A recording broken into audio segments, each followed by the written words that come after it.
Bathroom ஷவரில் பூமழை போல பொழியும் நல்ல வெதுவெதுப்பான வெந்நீரில் தன் அழகான உடலை ரசித்து நனைத்துக் கொண்டிருந்தாள் 20 வயது பெண்ணொருத்தி. அவள் குளிக்கும் அழகை கண்ணாடி ஜன்னலின் வழியே கண்ணிமைக்காமல் பார்த்தபடி ஒயினை முழுங்கிக் கொண்டிருந்தான் அவள் பாய் பெஸ்டி கௌதம். அது ஊரே அமைதியாய் உறங்கிக் கொண்டிருக்கும் நள்ளிரவு நேரம். புயல் காற்று பயங்கரமாய் வீசிக்கொண்டிருந்தது. தெருக்கள் எல்லாம் பெரும்பாலும் வெறிச்சோடி இருந்தன. சென்னை சிட்டியின் ECR கடற்கரை ரோட்டில் இருந்த அந்த சூப்பர் மார்க்கெட் மட்டும் இன்னும் இயங்கிக் கொண்டிருந்தது. அப்பொழுது கடையில் இருந்த போன் ஒலித்தது. ஹலோ, டிமார்ட் சூப்பர் மார்க்கெட் என்றார் கடையின் சூப்பர்வைசர் சுந்தரம். எதிர்முனையில் இருந்த கௌதம், எனக்கு ஒரு பாக்ஸ் காண்டம் அப்புறம் 2 பாக்ஸ் டிஷ்யூ வேணும், உடனே ஜார்ஜ் ரெசிடென்சி பிளாட் நம்பர் 303க்கு அனுப்பிடுங்க என்று தன்னுடைய ஆர்டரை சொல்லிவிட்டு அழைப்பை துண்டித்தான். போனை கீழே வைத்த சூப்பர்வைசர், டேய் கிஷோர் கிஷோர் என்று கடையில் டெலிவரி வேலை பார்க்கும் கிஷோரை அழைத்தார். அவர் குரல் கேட்டதும் அமைதியான முகத்துடன் வெளியே வந்தான் கிஷோர். கிஷோர் பார்ட் டைமில் டெலிவரி பாயாக வேலை செய்யும் 20 வயதே ஆன ஒரு கல்லூரி மாணவன். அருகில் இருக்கும் கல்லூரியில் ஃபைனல் இயர் காமர்ஸ் படித்துக் கொண்டிருக்கிறான். எப்பொழுதும் அவன் முகத்தில் ஒரு தெளிவும் தீர்க்கமும் இருக்கும். ஆனால் அவை யாவும் அவன் உடுத்தும் உடையில் இருப்பதில்லை. அதை பற்றிய அக்கறையும் அவனுக்கு இருந்ததில்லை. இன்றும் அவன் எப்போதும் போடும் பிரவுன் நிற டிஷர்ட்டும் ப்ளூ ஜீன்ஸும் போட்டிருந்தான். அவன் டிஷர்ட்டின் ஓரத்தில் ஆங்காங்கே ஓட்டை இருந்தது. அது அவன் வறுமையை சொல்லாமல் சொல்லியது. யாருமற்ற தனிமையில் இருப்பவனுக்கு அவன் கல்லூரி நண்பர்கள் தான் எல்லாமே. ஸ்காலர்ஷிப்பில் தான் அவன் படிப்பு தடைபடாமல் போய்கொண்டிருக்கிறது. இந்த சூப்பர் மார்க்கெட் பார்ட் டைம் வேலைதான் அவனுக்கான தேவைகளை ஈடுகட்டுகிறது. கிஷோர், ஒரு காண்டம் டப்பாவும் 2 டிஷ்யூ டப்பாவும் எடுத்துக்க, பக்கத்து அபார்ட்மெண்ட்ல இருக்கிற இந்த அட்ரஸ்ல கொடுத்துரு என்று சொல்லி அட்ரஸ் எழுதிய நோட்டை அவனிடம் நீட்டினார் கடையின் சூப்பர்வைசர் சுந்தரம். அதனை வாங்கிய கிஷோர் காண்டம் டப்பாவையே ஆச்சரியத்துடன் பார்த்து கொண்டிருக்க, இந்த காலத்து பசங்க எல்லாம் ரொம்ப விவரமா தான் இருக்கானுங்க என்று சொன்னார் சுந்தரம். அதை கேட்ட கிஷோர் ஒரு பக்கம் மட்டும் இதழை வளைத்து சிறு சிரிப்பை உதிர்த்தான். பல்லு இருக்கிறவன் பக்கோடா சாப்பிட்றான். டேய், இதுதான் இன்னைக்கு உன்னோட கடைசி டெலிவரி, இதை கொடுத்துட்டு நீ ஹாஸ்டலுக்கு போயிடு என்று சொன்னார். அதை கேட்டு தலையசைத்தவனின் பார்வை சட்டென்று அங்கிருந்த கேலண்டரில் விழுந்தது. அதில் இருந்த தேதியை பார்த்தவன் மூளையில் மின்னல் வேகத்தில் ஒருத்தின் நினைவுகள் வந்து செல்ல சட்டென்று அவன் முகம் பிரகாசமானது. சுந்தரம் FM சத்தத்தை கூட்டி வைத்தார். ஆசை கொல்லாமல் கொல்லும், அங்கம் தாழாமல் துள்ளும், தனிமையே போ இனிமையே வா, பணிவிடும் இரவு நனைந்தது நிலவு. சிச்சுவேஷனுக்கு ஏத்த ரொமான்டிக் சாங் காற்றில் மிதந்தது. அதே நேரம் கடைக்கு வெளியே சிறிது தூரம் தள்ளி 2 கார்கள் காத்துக் கொண்டிருந்தது. அதில் இருந்தவர்கள் கையில் பெரிய பெரிய கத்தியுடன் தீவிரமாய் நோட்டமிட்டுக் கொண்டிருந்தனர். மழையால் ரோட்டில் ஆள் நடமாட்டம் இல்லாமல் இருக்க அந்த ரவுடி கும்பலிற்கு அது மிகவும் வசதியாய் போனது. டெலிவரி செய்ய வேண்டிய பொருட்களை எல்லாம் எடுத்துக்கொண்ட கிஷோர் மீண்டும் சூப்பர்வைசர் முன்பு வந்து நின்று ஒரு விலை உயர்ந்த லிப்ஸ்டிக்கை நீட்டினான். என்னடா அது என்று சுந்தரம் புரியாமல் கிஷோரை பார்க்க பதிலேதும் சொல்லாதவன் அந்த லிப்ஸ்டிக்கிற்கான காசை அவரிடம் நீட்டினான். அந்த லிப்ஸ்டிக்கின் விலை சுந்தரத்திற்கு நன்றாக தெரியும். எனவே கிஷோரை முறைத்தவர், இத போய் நீ 2000 கொடுத்து வாங்க போறியா என்று கண்டிப்புடன் கேட்க பதில் சொல்லாமல் அமைதியாய் அதே நேரம் அழுத்தமாய் அவரை பார்த்தான் கிஷோர். இந்த காசுக்கு நீ எத்தனை இடத்துல டெலிவரி பண்ணணும்னு உனக்கு தெரியும்ல, உனக்குன்னு ஒரு நல்ல டிஷர்ட் கூட வாங்க மாட்டேன், அப்புறம் எதுக்குடா இவ்வளவு காசு கொடுத்து இந்த லிப்ஸ்டிக் வாங்குற என்று அக்கறை கலந்த கண்டிப்புடன் கேட்டார் சுந்தரம். வெட்கப்பட்டவன் மேனகாக்காக என்ற ஒற்றை வார்த்தையில் தன் பதிலை முடித்துக் கொண்டான் கிஷோர். இவன் திருந்த மாட்டான் என்று நினைத்துக் கொண்டே அவர் சிறிது தள்ளுபடி செய்து அவனுக்கு அந்த லிப்ஸ்டிக்கை கொடுத்தார். அதனை வாங்கியவன் சிறு புன்னகையுடன் மேனகாவின் நினைவுடனே கடையை விட்டு வெளியே வந்தான். மேனகா கல்லூரியில் அவனுடன் படிக்கும் வகுப்பு தோழி. 2 வருடமாக கிஷோரும் அவளும் காதலித்துக் கொண்டிருக்கிறார்கள்.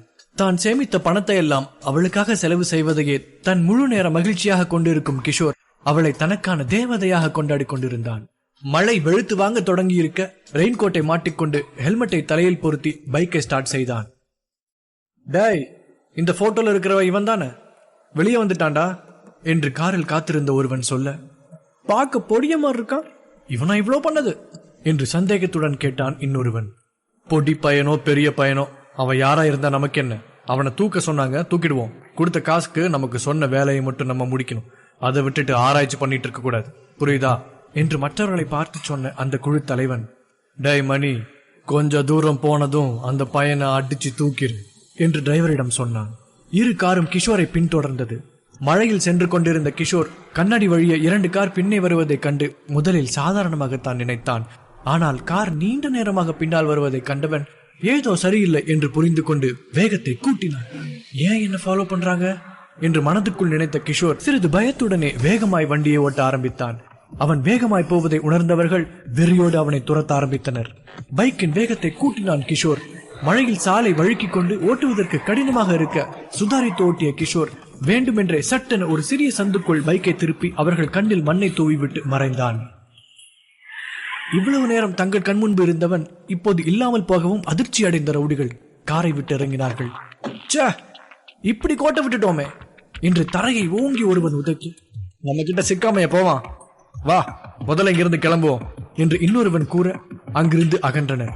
ரவுடிகள் பின்னே வராமல் இருப்பதை உணர்ந்து சிறிது நிம்மதியான கிஷோர், அப்பா தப்பிச்சிட்ட என்று நிம்மதி பெருமூச்சு விட்டவன் மீண்டும் மெயின் ரோட்டிற்கு வந்து திருப்ப கவனம் இல்லாமல் ஒரு பள்ளத்தில் விட்டு பைக்கை முறுக்கினான். மழையில் வண்டி வழுக்கிட ஒரு பக்கமாய் சாய்ந்து கீழே வண்டியுடனே விழுந்தான். சில அடி தூரம் வழுக்கிக் கொண்டே சென்றவன் சுதாரித்து நின்றான். கை முட்டியில் சிறு சிராய்ப்புடன் தப்பியவன் தண்ணீரால் காயத்தை கழுவிவிட்டு வண்டியை எடுத்துக்கொண்டு நேரே பொருட்களை டெலிவரி செய்ய வேண்டிய அபார்ட்மெண்டிற்கு சென்றான். தான் பொருட்களை கொடுக்க வேண்டிய பிளாட்டுக்கு முன்பு சென்று காலிங் பெல்லை தட்டிவிட்டு வெளியே நின்றான். அடிப்பட்ட காயம் வேறு அவனுக்கு எரிச்சல் தர மிகவும் கஷ்டப்பட்டு நின்றிருந்தான். 5 நிமிடம் கழித்து கதவு திறக்கப்பட்டது. உங்க ஆர்டர் சார் என்று சொல்ல வந்தவனின் வார்த்தைகள் அதிர்ச்சியில் தொண்டை குழியில் சிக்கி நின்றது. ஒரு நொடி அவன் மூச்சு நின்று திரும்பியது. அங்கே அவன் கண்ணெதிரே வெள்ளை நிற பாத்ரோப் மட்டும் உடுத்தி ஈர கூந்தலுடன் நின்று கொண்டிருந்தாள் அவனின் உயிர் காதலி மேனகா. மீண்டும் ஒரு முறை கண்களை அகல விரித்து பார்த்தான் கிஷோர். அவளை இங்கே இப்படி ஒரு கோலத்தில் பார்ப்பான் என்று அவன் கனவிலும் நினைத்ததில்லை. அதிர்ச்சியில் அவன் இதயம் நின்றுவிடும் என்பது போல் துடித்தது. மேனகாவும் அவனை அங்கு எதிர்பார்க்கவில்லை. அது அவள் முகத்திலிருந்து அப்பட்டமாய் தெரிந்தது. நீ மேனகா, நீ இங்க என்ன என்று கிஷோர் வார்த்தைகள் தந்தி எடுத்தபடி கேட்க அவளுக்கோ உள்ளுக்குள் உதறல் எடுக்க ஆரம்பித்தது. டென்ஷனில் தன் பாத்ரோபை அவள் இறுக்கிக் கொண்டு தலைமுடியை சரி செய்து கொண்டாள். அவள் கண்களில் எப்போது ஒரு கடுமை பரவி இருந்தது. இன்னும் மேனகா உள்ளே வராததினால் அவளை தேடி உள்ளிருந்து வெளியே வந்தான் வெறும் ஷார்ட்ஸ் மட்டும் அணிந்திருந்த கௌதம். வாசலில் நிற்கும் கிஷோரை கவனிக்காதவன் மேனகாவை பின்னே இருந்தபடி அணைத்து அவள் கழுத்தில் முத்தம் கொடுத்தபடி அவள் தோளில் முகம் வைத்தான். கிஷோரின் கண்களில் கண்ணீர் முட்டியது. கௌதமும் அவர்கள் படிக்கும் கல்லூரியில் தான் படிக்கிறான். என்ன பேபி நீ லேட் பண்ற, சீக்கிரம் வா, சேஃப்டியா தானே நம்ம என்ஜாய் பண்ண போறோம், காண்டம் இப்ப வந்துடும் என்று கிறங்கிய குரலில் அவன் அவள் உதடுகளை விரல்களால் அழுத்த கிஷோருக்கு உலகமே இருண்டது. அவனால் அவன் கண்களை கொஞ்சமும் நம்ப முடியவில்லை. அவர்கள் இருந்த கோலமே அவர்கள் என்ன செய்து கொண்டிருந்தார்கள் என்று அப்பட்டமாய் அவனுக்கு விளக்கியது. யாரை தேவதையாய் கொண்டாடினானோ, யாரை முழுதாய் நம்பினானோ, அவளே இன்று அவன் கண் முன்னால் இப்படி ஒரு துரோகம் செய்து நின்று கொண்டிருக்கிறாள். அதிர்ச்சியில் இருந்து மீண்ட கிஷோர், டே கையடுறா அவ மேல இருந்து என்று கடும் கோபத்துடன் ஆக்ரோஷமாக கௌதம் மேல் பாய்ந்தான். அவன் முகத்தில் சில குத்துகள் விழ பதிலுக்கு கௌதமும் கிஷோரை எட்டி நெஞ்சில் மிதித்தான்.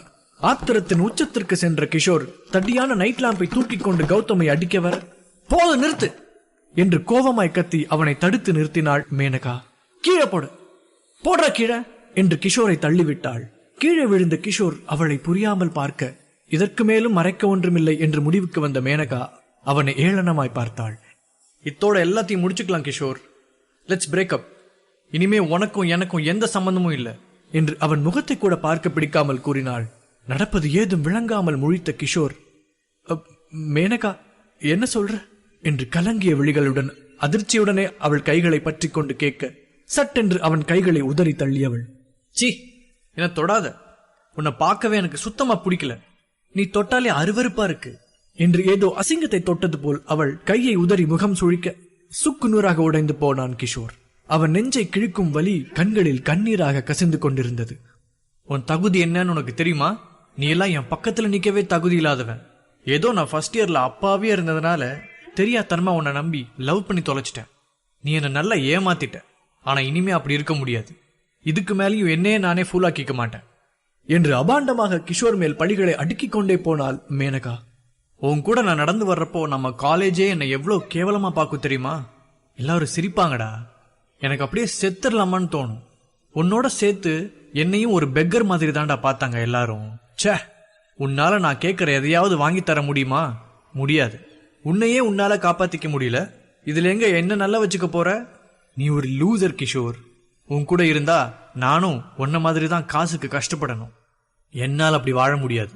என் கால் தூசிக்கு கூட பெறாதவும் கூட நான் என் லைஃபை ஸ்பாயில் பண்ணணும் என்று படபடவென எரிச்சலாய் சொன்னவள் கௌதமின் கைகளை கோர்த்து அவன் தோளில் சாய்ந்து கொண்டு, இனிமே இவன் தான் என் பாய் ஃப்ரெண்ட். இவன் உன்னை விட எல்லா விதத்திலையும் பெட்டர். நீ எனக்காக வாங்கி தர எல்லாமே உன்ன மாதிரி சீப்பா தான் இருக்கும். வெளியே கூட்டிட்டு போனா கூட ரோட்டு கடையில சாப்பாடு வாங்கி தர்ற உன்ன மாதிரி ஒரு சீப்பான ஆள் கூட என்னால இனி இருக்க முடியாது. கௌதம் தான் இனி என் பாய் ஃப்ரெண்ட் எல்லாமே என்று அனல் கங்குகள் போல வார்த்தைகளை கொட்டி தீர்த்தாள் மேனகா. அவளது ஒவ்வொரு வார்த்தைகளும் கிஷோரை உடைத்து போட்டது. மனம் உடைந்து சிலை போல் நின்றிருந்தான் கிஷோர். கண்கள் கலங்கி கண்ணீர் வெளியே வர துடித்துக் கொண்டிருக்க இவர்கள் முன்னே அழக்கூடாது என்ற எண்ணத்தில் தன்னை கட்டுப்படுத்திக் கொண்டான். இப்போது கூட அவனுக்கு மேனகா பாவம், இந்த கௌதம் தான் ஏதாவது செஞ்சு ஏமாத்திருப்பான் என்று ஒரு நொடி தோன்றியது. ஆனால் மேனகாவின் கண்களில் இருந்த துரோகம் இதற்கு மேலும் இவளை நம்புவது வீண் என்ற உண்மையை சுளீரென உரைக்க வைத்தது. வேதனை நிறைந்த விழிகளுடன் அவர்கள் இருவரையும் பார்த்தான் கிஷோர். கௌதம் அவனை பார்த்து நக்கலாய் சிரித்துவிட்டு அவன் கையில் இருந்த கவரை வாங்கியவன் அதிலிருந்த காண்டமை வெளியே எடுத்து, ப்ரோ, இருந்தாலும் உங்களுக்கு ரொம்ப பெரிய மனசு. உங்க கேர்ள் ஃப்ரெண்டுக்கு சாரி உங்க எக்ஸ் கேர்ள் ஃப்ரெண்டுக்கு நீங்களே காண்டம் வாங்கி கொடுக்கிறீங்களே, ரொம்ப பெரிய மனசுதான் ப்ரோ என்று வார்த்தைகளில் காயப்படுத்தினான். இழப்பின் வலியில் கசந்த இதயத்துடனே நின்றிருந்தான் கிஷோர். இன்னும் உனக்கு இங்க என்ன வேலை? அதான் டெலிவரி பண்ணிட்டல, கிளம்பு, கெட் அவுட் என்று காட்டு கத்தலாய் கூறினாள் மேனகா. ஸ்ட்ராபெரி ஃபிளேவர், ரொம்ப தேங்க்ஸ் ப்ரோ, பார்த்து பத்திரமா போங்க, உங்க எக்ஸ் கேர்ள் ஃப்ரெண்ட நான் பாத்துக்கிறேன் என்று மேனகாவை தன் பக்கம் திருப்பி கௌதம் அவள் உதட்டில் அழுத்தி முத்தம் கொடுக்க அதையெல்லாம் பார்க்க சக்தி இல்லாத கிஷோர் வலி நிறைந்த விழிகளுடன் அங்கிருந்து கிளம்பினான். ப்ரோ, டெலிவரி காசு வாங்காம போறீங்க என்று கௌதம் வேண்டுமென்றே கேட்க அவர்களை திரும்பி கூட பார்க்காமல், உங்க ரொமான்டிக் நைட்டுக்கு அது என் கிஃப்ட் ப்ரோ என்று விரக்தியான வார்த்தைகளில் சொன்ன கிஷோர் விறுவிறுவன நடந்து வெளியே வந்தான். கதவு அடைக்கும் சத்தம் கேட்டது. மழை இன்னும் விடாமல் பெய்து கொண்டிருக்க தன்னுடைய பைக்கை எடுத்துக்கொண்டு நீண்ட தூரம் ஏதோ நினைப்பில் சென்றான். எங்கே செல்கிறான் என்றே தெரியாத ஒரு பயணம் அது. ஒரு கட்டத்துக்கு மேல் வண்டியை ஓட்டவும் மனமில்லாமல் போக பைக்கை நிறுத்திவிட்டு நட்டு நடு ரோட்டில் முட்டி போட்டு அமர்ந்து விட்டான். மனதின் பாரம் நெஞ்சை அரித்துக் கொண்டிருக்க முயன்றவரை தன் வேதனையை கட்டுப்படுத்த முயற்சி செய்தான். அவன் வாழ்வில் மேனகா ஒரு நாளும் அவனை விட்டு போக மாட்டாள் என்றே நினைத்திருந்தான். இன்று அவளின் பேச்சையும் அவளின் செயலையும் கண்டவனுக்கு மனமெங்கிலும் வெறுப்பே நிறைந்திருந்தது. அவள் பேசிய வார்த்தைகள் காதுக்குள் ஓடிக்கொண்டிருக்க தன் பாக்கெட்டில் இருந்த லிப்ஸ்டிக்கை வெளியே எடுத்து மழையில் காட்டினான். அது உருகி கரைந்து சிவப்பாக வழிந்து ஓடியது. அது முழுவதுமாக கரைந்து மறைய அவன் மனதும் கழுவி சுத்தம் செய்யப்பட்டது போலவே நிம்மதி அடைந்தது. மெல்ல எழுந்தவன் எங்கு செல்வதென்று கூட அறியாமல் வெறுப்பில் நடுரோட்டில் நின்று கொண்டிருந்தான் கிஷோர். கண்கள் தானாய் கண்ணீரை சிந்திக்கொண்டு கிரிங் கிரிங் கிரிங் கிரிங் என வைப்ரேட் ஆனது அவன் செல்போன். அதில் வந்த SMS செய்தியை ஓபன் செய்தான். Congratulations, you have successfully passed your test. Welcome to Aditya family, Mr. Kishore Aditya என்று படித்தவன் முகத்தில் எந்த ஒரு மாற்றமும் இல்லை. வெறும் வெறுமையே குடிகொண்டிருந்தது. மெசேஜ் வந்த அடுத்த நிமிடமே அவன் போன் ஒலிக்க ட்ரூ காலரில் தெரிந்த வேதாச்சலம் MABL லீகல் அட்வைசர் என்ற பெயரை கண்டு சலனமே இல்லாமல் போனையே வெறித்தான். அந்த ஓல்டு மாடல் செல்போனில் பாதி டெம்பர் கிளாஸ் உடைந்திருக்க அதில் இருந்த பெயரும் பாதிதான் தெரிந்தது. வேறு வழியே இல்லாமல் தொடர்ந்து வந்த போனை அட்டன் செய்து காதில் வைத்தான். சொல்லுங்க என்றான் கிஷோர். அந்த மெசேஜ் பார்த்திருப்பேன்னு நான் நினைக்கிறேன். இத்தனை நாள் நீ கஷ்டப்பட்டதுக்கான பலன் உனக்கு இப்போ கிடைச்சிருக்கு கிஷோர். இதுக்கு மேலையும் நீ இப்படி இருக்கணும்னு அவசியம் இல்லை. நீ யாரு, உன் ஒரிஜினல் ஐடென்டிட்டி என்னன்னு இந்த உலகத்துக்கு காட்ட வேண்டிய நேரம் வந்தாச்சு. இதை நீ வேணாம்னு ஒதுக்க முடியாது. உனக்கு விருப்பம் இருக்கோ இல்லையோ, நீதான் ஆதித்யா குடும்பத்தோட அடுத்த வாரிசு. 1000 கோடி சொத்துக்கு ஒரே பவர் ஆஃப் அட்டார்னி.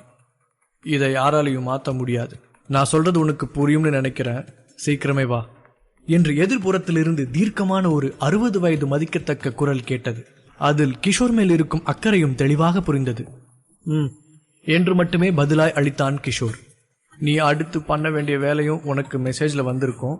நாளைக்கு காலையில வேலையா நீ அந்த வேலையை முடிச்சிரு என்று சிறிது கண்டிப்புடன் சொல்லிய அந்த குரல் போனை கட் செய்ய கிஷோர் வெறும் கசப்பான புன்னகையுடன் மழையில் நனைந்து கொண்டிருந்தான். அவனுக்கு தெரியும் இந்த நொடி அவன் வாழ்க்கை மாறிவிட்டதென்று. ஆனால் அவனால் முழுமையாக அதில் லயிக்க முடியவில்லை. மீண்டும் அவன் செல்போன் வைப்ரேட் ஆனது.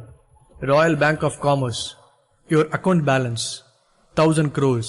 சைபர்கள் மொபைல் ஸ்கிரீனை தாண்டி நீண்டு கொண்டே போனது. நிச்சயமாக அது 100 கோடியை தொட்டுவிடும் என்பது மட்டும் கிஷோருக்கு நன்றாக புரிந்தது. துக்கமும் சந்தோஷமும் ஒரே நேரத்தில் வந்தால் ஒரு மனிதனால் எப்படி அதை அனுபவிக்க முடியும்? சில நொடிகளுக்கு முன்பு காதலியால் காசில்லாதவன், எதற்கும் லாய்க்கில்லாதவன் என கிட்டத்தட்ட பிச்சைக்காரனைப் போல தூக்கி எறியப்பட்ட கிஷோர் இப்போது இந்த சிட்டிக்கே ராஜா, கோடீஸ்வரன். இனிதான் அவன் ஆட்டம் ஆரம்பமாக போகிறது. உண்மையில் கிஷோர் யார்? அவன் எப்படி பணக்கார ஆதித்யா குடும்பத்தின் வாரிசாக இருக்க முடியும்? காதல் தோல்வியில் தவிப்பவனின் வாழ்க்கை இனி என்னவாக போகிறது?